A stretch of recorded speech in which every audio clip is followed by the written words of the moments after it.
Un événement historique s'est produit le 1er février 2008. L'ancien chef de la diplomatie gabonaise, le Dr Jean Ping, a été élu président de la Commission de l'Union africaine, succédant ainsi à l'ex-président Alpha Ouma Konaré, qui s'est remis à la disposition de son pays. À l'oreille de toutes choses, il faut d'abord saluer le succès de la diplomatie gabonaise, qui dans cette circonstance heureuse s'est merveilleusement servi des réseaux Omar Bongo en Afrique de l'Ouest et du Centre.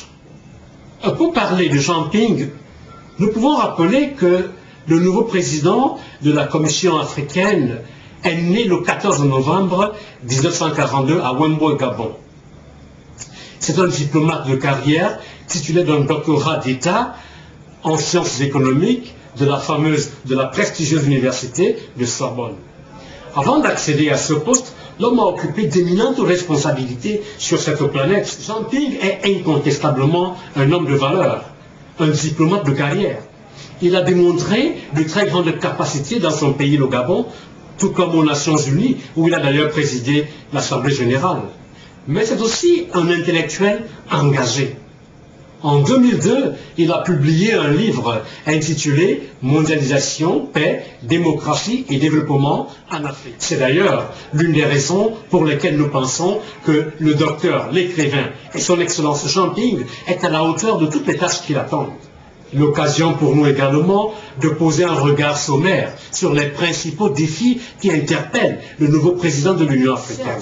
L'espace ici ne me permet pas d'inventorier tous les grands défis auxquels ce haut personnage, cette haute personnalité est appelé. Mais je vais quand même soulever quelques-uns qui reviennent à la une, qui font partie de notre actualité quotidienne.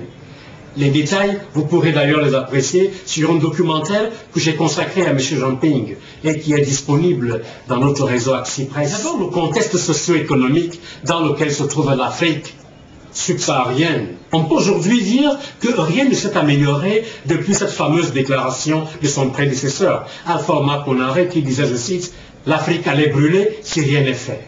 Au contraire, ce climat se détériorait davantage à cause des guerres qui sévissent au Soudan, au Tchad, en République centrafricaine, au Burundi, et j'en passe. Compte tenu de toutes ces guerres et de tous les autres fléaux qui minent le développement du continent, l'inquiétude est plus que réelle.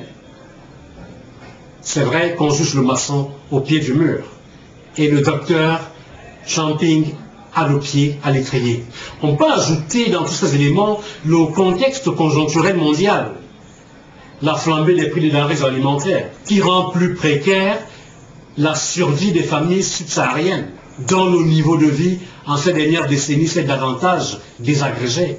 La famine bat son plein, la hausse de prix fait des ravages, les cris d'alarme sont de plus en plus fréquents. Les émeutes de la faim se caractérisent sur tout le continent, mais aussi de l'autre côté du continent. Il y a le Kenya, au sud, il y a le Zimbabwe. La crédibilité de l'Union africaine est d'ailleurs attendue. Il y a le cas de la Somalie, dont personne ne semble plus évoquer. Le cas du Soudan qui s'est aggravé ces derniers jours. Du Darfour qui se meurt, mais aussi et surtout du débat sur les États-Unis d'Afrique. Jean Ping aura à faire face à de nombreux défis. Nous ne pouvons pas passer sous silence le combat écologique moderne, la lutte contre le sida et les grandes pandémies. Les défis, il en existe. La Commission africaine a du pain sur la planche.